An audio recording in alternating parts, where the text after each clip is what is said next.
We've been out and about an awful lot. We've been whitewater rafting together, we've been camping together, we've been doing merit badges in the rain together, tying knots in the rain together. Summer camp last year, he was training all week to go for the mile swim, hoping for a very nice 80-degree weather. It did not happen. It rained and the winds kicked up, and there was actually small craft warning. And so I told him on the very last day, look, you don't have to go for this. I know the weather's pretty bad. And he says, no, Dad, I trained all week for this. Let's just go for it. And he made it on the last day in small craft warning conditions. I recall when we were camping in the Cascades, a group of parents and scouts, and we're advising the scouts, watch the trail, watch your topography map. You don't want to get lost. You certainly don't want to climb to the top of that mountain away over there. 4 days later, we're hiking out. The scouts are ahead of us. Guess what? All the leaders got to the wrong trail. We climbed that mountain. The boys couldn't stop laughing when we finally got back to them. Very tired.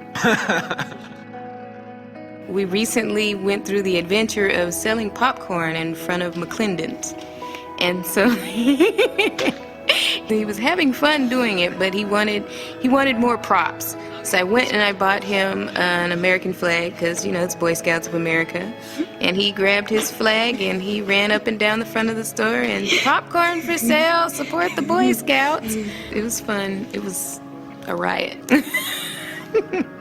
The night before the Pinewood Derby, he started with that rectangular wood piece, and we went past midnight to make it into some sort of working car. It was really something that happened in our family that evening. As far as I remember, his car did really good, which we didn't expect at all. You see your daughter grow from a little girl to someone who can mobilize 12 scouts, fly them across the country, survive on the Florida Keys for a week while fishing and eating what they catch and you know, cooking their own food, and come back with smiles on their faces, and it's amazing to watch them grow to where they're able to do so much on their own. And we had 4 boys in our troop, and one of our boys was autistic. And oftentimes when this boy would become overstimulated, he'd kind of drop to the ground like a little pill bug. And Robert was buddied with him, because they do in scouting. And he goes, Mom, I can't get him to come to the egg drop. That's what we were doing next. And I said, well, you're going to have to figure out a way. I said, it's up to you, and you can do it, I know. And a couple minutes later, I looked over, and he had picked this child up and was carrying this little balled-up boy to the next venue. And to me, that was scouting in a nutshell.